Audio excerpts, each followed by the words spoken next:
영양소로 분해가 되어야 내 몸이 그걸 가지고 성장하게 되는 겁니다. 밥 안에 들어갔어요. 내 몸에서 분해가 되지 않고 흡수가 안 되면 어떻게 되죠? 나중에 다 나오죠. 그냥 밥 안으로 그냥 다 나오는 거예요. 뭐가 필요해요? 내 몸에서 분해가 되어줘야 돼요. 그러면 하나님의 말씀 우리 속에 들어와서 우리의 삶을 통해 분해되어지는 게 뭐겠습니까? 그것이 바로 섬김과 봉사와 선교와 나눔의 삶입니다. 예를 들어 내 이웃을 내 몸처럼 사랑하라 라는 말씀이 우리 안에 들어왔지 않습니까? 우리 가슴 속에 그 말씀이 들어왔어요. 그러면 그 말씀이 우리를 사랑하게 하는 게 아니에요. 그 말씀은 우리에게 힘이 되지만 언제 힘이 되냐면 내가 그 말씀의 의미를 분석하고 묵상해서 그것이 의미한 건지 무엇인지를 깨달아서 그대로 살아갈 때입니다. 내 이웃이 누구일까? 내 이웃은 우리 모든 주변에 있는 사람들이다. 이 홍수에 있는 모든 사람들이 내 이웃이다. 그렇구나. 그러면 사랑한다는 것은 무엇일까? 그들이 필요할 때 무엇인가를 도와주는 것도 사랑하는 것일 수 있고, 전화를 걸어주는 것일 수도 있고, 아니면 어떤 요구가 있을 때 그 요구에 응답해 주는 것이 사랑일 수도 있고, 사랑은 여러 가지로 나타나지 않습니까? 몸속에 들어간 음식이 여러 가지 영양분으로 분해가 되어져서 각 기관으로 흡수되어질 때 뭐가 되죠? 에너지가 돼서 우리 몸이 성장하게 하는 것처럼 하나님의 말씀을 듣는다고 성장하는 게 아니라 들은 그 말씀이 내 삶 속에서 분해가 되어져서 그것이 에너지가 돼야 돼요.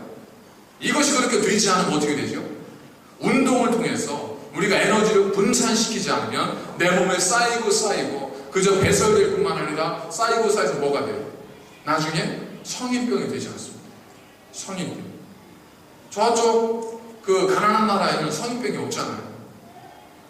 결국 우리가 운동하지 않고 분해시키지 않고 그냥 쌓아놓기만 하면 나중에 그것이 우리에게 성인병이 되어서 우리 몸을 망가뜨리는 거예요. 오히려 먹은 게 망가뜨리는 거예요. 나중에는 먹은 것이 먹지 않음만 못하게 된다는 거예요. 장수의 가장 중요한 비결, 어느 나라를 인정하는 장수의 가장 중요한 요소, 소식이잖아요. 소식이라는 건 뭐겠어요? 분해할 만큼 먹으라는 거예요. 넘치게 먹어서 분해하지 못하고 쌓아놓지 말고 분해할 만큼 먹으라는 거예요. 내 몸이 분해할 수 있는 만큼. 그래서 말씀이 들어가면 그 말씀이 나를 통해서 여러 가지 운동으로 나타나야 돼요. 그래야 우리가 성장을 해요. 그러지 않고 들은 대로 가만히 있고 가셨다가 들어와서 듣고 가만히 있고 이러다 보면 우리의 몸은 성장하는 것이 아니라 비대해져요. 그럼 나중에 반드시 문제가 생기게 되어 있습니다. 자, 운동을 했습니다. 뭐 해야 되죠? 쉬어야죠. 우리가 잠을 왜 잘까요? 잠을 자는 동안 우리 몸이 그냥 하루 동안 뒤죽박죽 뛰어도 우리 몸이 생체의 리듬과 우리 정신과 우리 몸과 모든 것이 우리가 잠을 자는 동안 제자리를 딱딱딱딱 찾아가는 거지 않습니까? 그래서 밤에 분노하며 잘 수 있어요. 울분에 치솟아서 그렇게 분을 못 이겨서 잠들 수 있어요. 울다가. 그럼 아침에 일어나면 어떻게 되죠? 일어나면 하고 일어나는 사람이 없잖아요. 일어날 때는 잠시 그 생각이 들 때까지 이렇게 지금 잠잠하잖아요. 왜 그래요?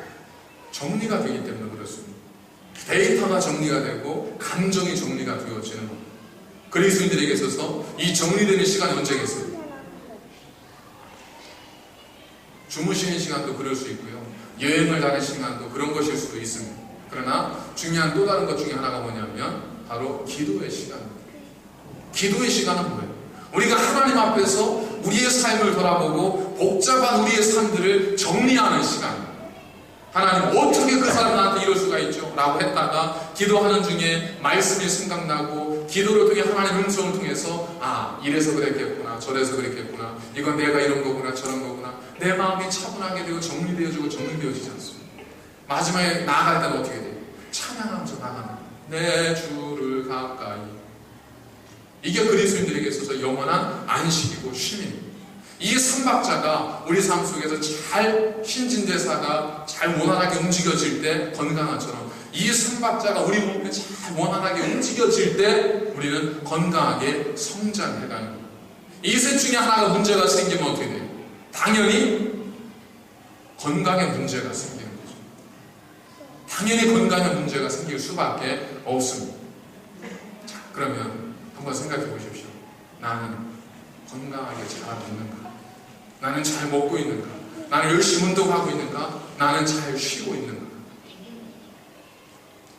잘 먹지 않고 먹지 못해서 운동도 못하고 그렇기 때문에 밤에 잠도 안 와서 기도도 하지 못하고 그런 삶이 반복되어지다 보면 결국 우리의 몸은 건강하게 자랄 수가 없는 거예요.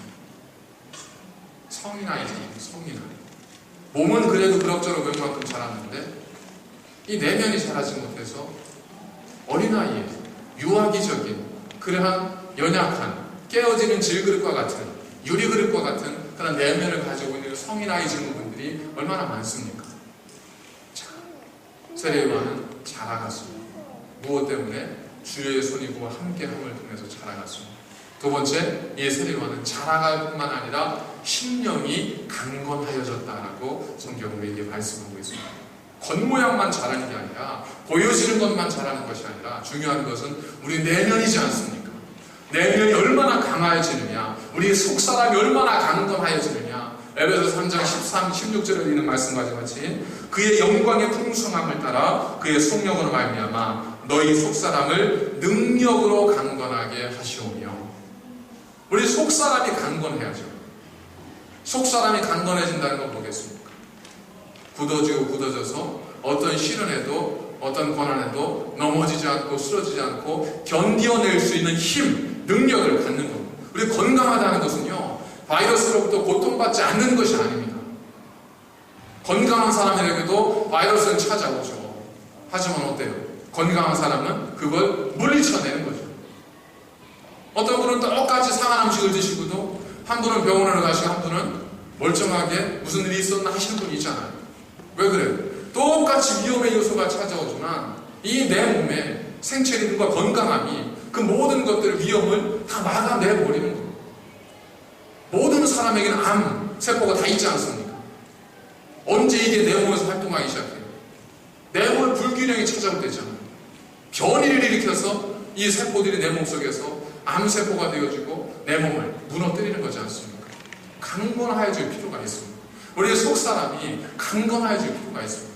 그걸 위해서 하나님께서는 세례 요한을 어디로 보내신 거예요? 광야로 보내신 거예요. 광야는 어떤 곳일까요?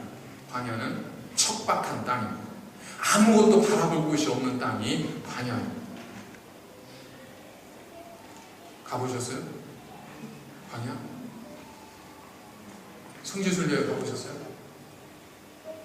저희 교회에서 3년 전에 간증하거든요. 생각 좀 해보십시오. 광야. 아무것도 없는 거예요. 그런데 성경적 의미에서 광야는 아무것도 없는 곳이 아닙니다. 광야는 뭐가 있는 곳이죠? 만나와 메추라기가 있는 곳이죠. 광야는 하나님을 만날 수 있는 곳입니다. 하나님께서는 성경을 통해서 광야를 언제나 하나님과 인간과의 만남의 장소로 삼으셨습니다. 이스라엘 백성들에게, 애굽에서 노예살이하고 있는 이스라엘 백성들에게 내가 너희를 젖과 꿀이 흐르는 땅으로 인도하리라 하면서 모세를 통해 그들을 끌어내잖아요. 그러시고 나서 하나님께 그들을 데려가신 것이 어디예요? 가장 처음에 데려가신 것이 홍해입니다. 여러분 작년에 성경의 맥잡기 함께 참여하신 분들은 지도를 통해서 아시겠지만 길이 가는 길이 홍해를 건너는 길만 있는 게 아니에요. 블레셋의 길이라고 하는 이 지중해를 따라 올라가는 넓은 길이 있었어요. 근데 하나님께서 그 길로 가게 하지 않고 홍해를 건너서 신광야를 지나서 시내산까지 가게 하셨다. 왜 하나님께서 여러분들을 광야로 가게 하셨을까요? 다른 건 아니에요. 그들로 하여금 하나님을 만나게 하기 위해서. 홍해에서 그들이 어찌할 수 없는 진퇴양난의 상황에서 비로소 하나님의 이름을 부르게 되고 하나님의 손을 경험하게 되죠. 신광야를 건넙니다. 아니, 홍해를 건넙니다. 신광야가 펼쳐집니다. 그곳에서 쓴물을 만나게 되죠. 모세를 통해서 하나님이 나뭇가지를 던지기 위해서 물이 단물이 되게 해서 먹게 하십니다. 먹을 것이 없습니다. 하나님께서 하늘에서 만나와 메추라기를 이 신광야에서 내려줌을 통해 그들이 날마다 우리가 하나님이 주신 음식으로 살 수 있고 하는 것을 몇 년 동안이요? 40년 동안 인이 박히도록 하나님께서 교육시키신 겁니다. 자, 그럼 우리는 여기서 그런 생각을 할 수 있습니다. 그곳에서 자기의 강한 자립심과 어떤 독립심을 가지고 그렇게 살아가도록 했어야 더 강한 민족이 되지 않았을까? 그런 생각도 일리가 있죠. 그런데 한번 검증을 해보도록 하겠습니다. 자, 그렇게 해서 온 백성들 중에 정탐꾼 10명을 가나안 땅에 보내잖아요. 가데스바네에서 정탐꾼 10명을 가나안 땅에 보냅니다. 그 중에 10명은 어떤 사람들이었냐면 매사에 어떤 어려움이 닥칠 때마다 우리가 애굽에 있었으면 거기 있었으면 우리가 더 고기도 먹고 물도 부족하지 않고 좋았을 텐데 라고 말하는 사람들이 이 10명에 속한 사람이었었어요. 나머지 2명 여호수아 갈렙은 어떤 사람이었습니까? 하나님 말씀을 의지해서 하나님을 만나고 사모하는 사람들이 여호수아 갈렙이었었어요. 가데스반에서 그들이 가나안을 정탐하고 왔을 때 10명은 뭐라고 하죠? 우리는 저들에 의하면 우리는 메뚜기다. 우리는 이제 죽었다. 우리는 왜 이곳을 인도해서 여기서 죽게 하느냐? 차라리 지금이라도 애굽으로 돌아가자. 이것이 그들의 이야기였었어요. 반면 하나님이 주시는 만나와 매출하게 가져 하나님이 없이는 우리가 이 광야에서 살 수 없구나 라고 고백했던 이 여호수아 갈렙은 어떻게 했죠? 그 아낙 사람들을 향해서 나아가서 싸웁시다. 우리가 이길 수 있습니다 라고 외쳤던 사람들이 하나님을 의지하는 의지 박약한 사람들이 아니라 하나님을 신뢰하는 강한 사람들이었어요. 우리 생각에는 하나님을 의지할수록 의지가 연약한 자가 되는 것 같지만 성경을 통해 보여주는 것은 하나님을 의지할수록 강한 사람이 됩니다. 요셉이 의지했던 건 하나님밖에 없었어요. 그가 어떤 사람이었습니까? 그는 애굽에서 1인자로 설 정도로 강한 사람이 되었습니다. 하나님을 의지했으면 더 유약한 존재가 되어야 되는데 그러지 않습니다. 하나님 우리를 연약한 존재로 만들기 위해서 우리를 부르시는 분이 아니기 때문에 그렇습니다. 하나님을 의지하는 자는 어디에서든 가장 강한 능력의 사람이 될 수 있다는 겁니다.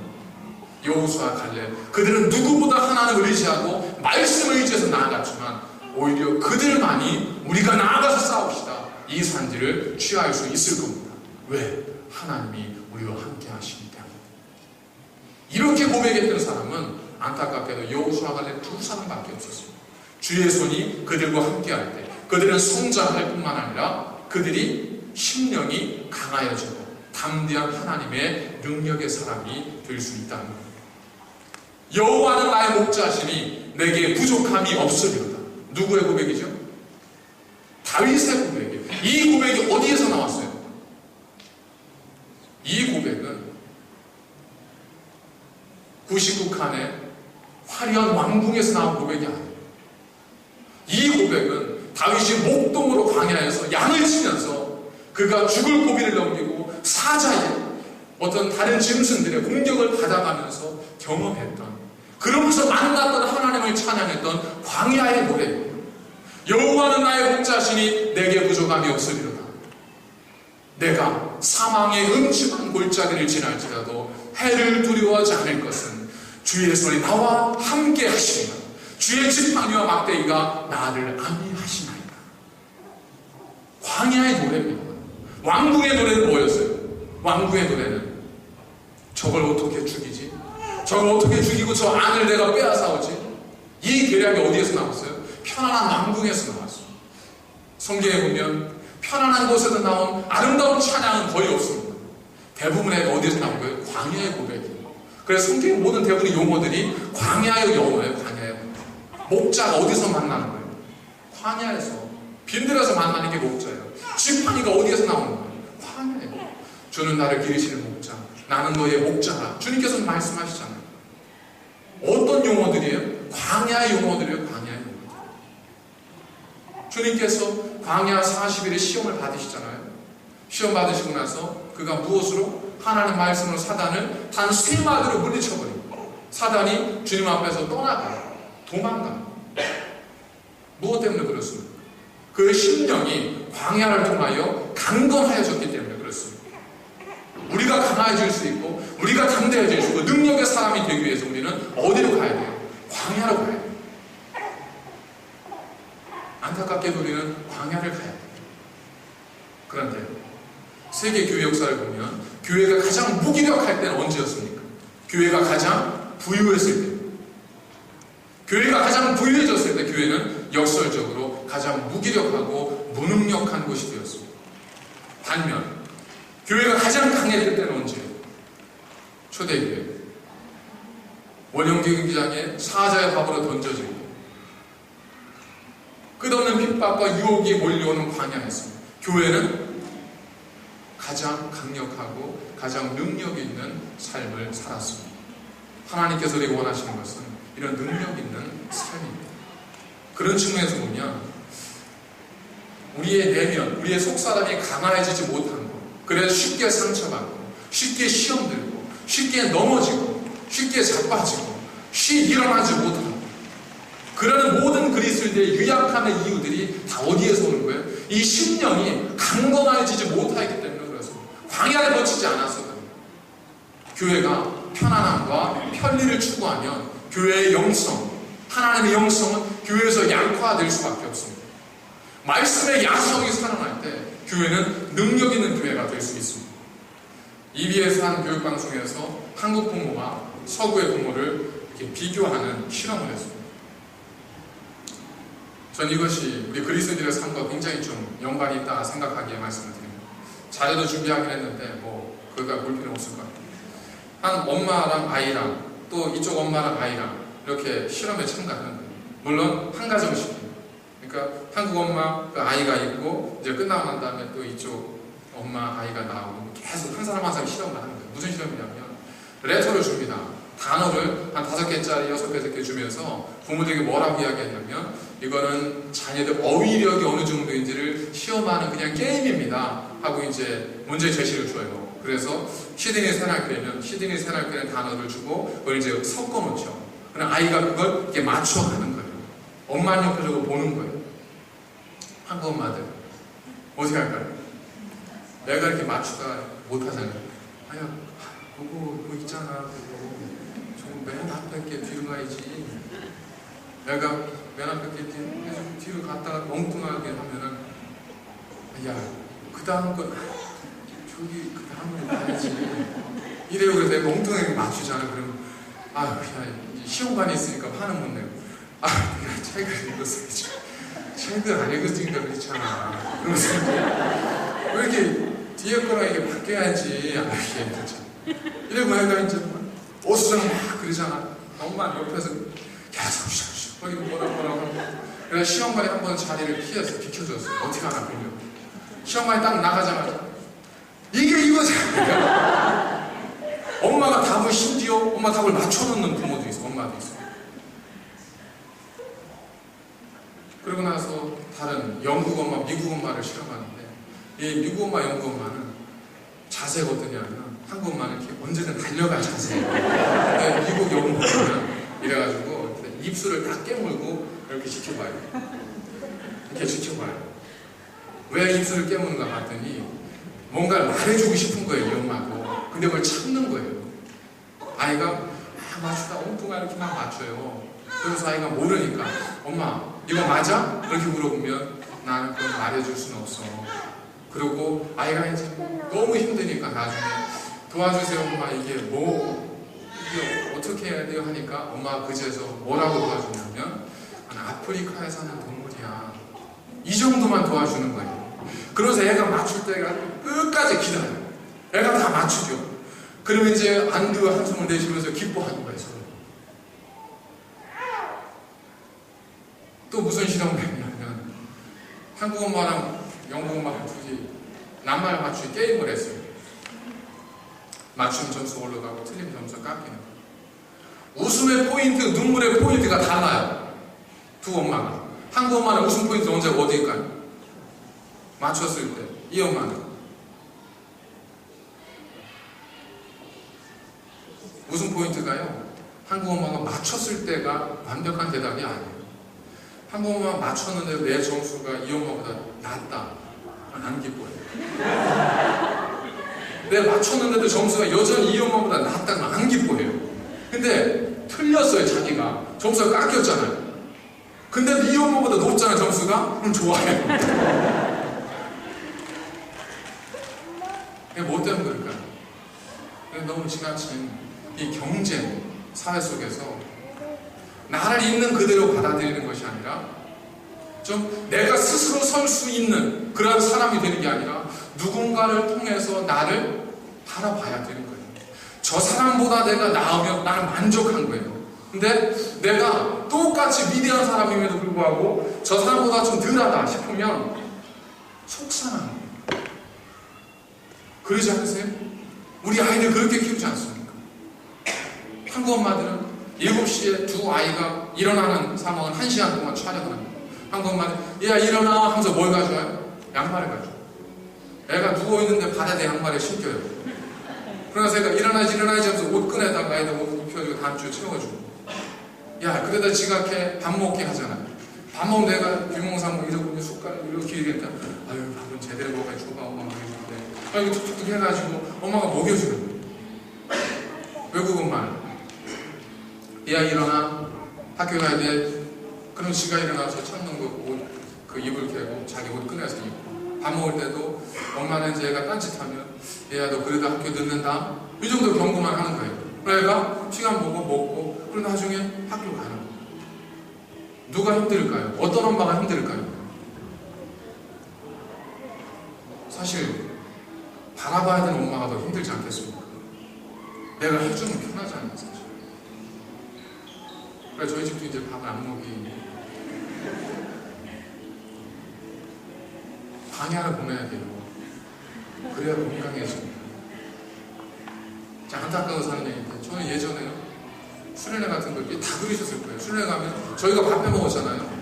밥해 먹으면서 뭘 어떻게 하는 건지 판을 어떻게 쓰는 건지 하는 친구들 웃기도 하고 재밌기도 하고 또 뭐 갑자기 솥을 씻어놔서 하는데 씻지 않고 모래에다 놓고서는 잤던 이튿날 일어나 보니까 지금처럼 비가 와가지고 솥이 떠내려갔어요. 이튿날 솥 찾느냐고 막 온 대지를 헤매다가 못해서 동네 가서 아줌마한테 솥 빌려다가 이제 밥해 먹고 그러면서 사실 우리가 프로그램으로는 가르칠 수 없는 그런 어떤 삶의 진솔한 교육이 되지 않습니까? 근데 우리는 호주에 왔으면서 프로그램에 매이잖아. 애들과 가서 지들이 바쁘게 갔어야 되니까 프로그램을 진행해야 되는데 그러면 시간이 없어서 안 돼요. 이래서 다 가서 해주는 거예요. 다 가서. 그리고 나중에 뭐라고 해요? 저건 밥도 하나 지 손으로 못하고 다 이런다고. 누구의 책임이에요? 사실 부모의 책임이에요. 성도들이 내면이 10년이 강건하지 못하는 것은 교회의 책임이 있습니다. 저는 저 에어컨 떼야 된다고 생각할 때 가끔 있어요. 감사가 없어요. 감사가. 오히려 뭐만 나와요? 왜 이렇게 추워? 이러면서 불평이 또 나와요. 제가 한여름에 목사님들 월요일에 만나서 이렇게 이야기하다 보면 어제 죽을 뻔했대요. 왜? 너무 더워가지고 땀나고 교회들은 더워가지고 설교는 왜 안 끝나나 하고 이러고 있는데 더워서 땀나서 교인들 눈빛 보면서 진땀 나죠. 죽겠다는 거예요. 근데 저희도 못돼요.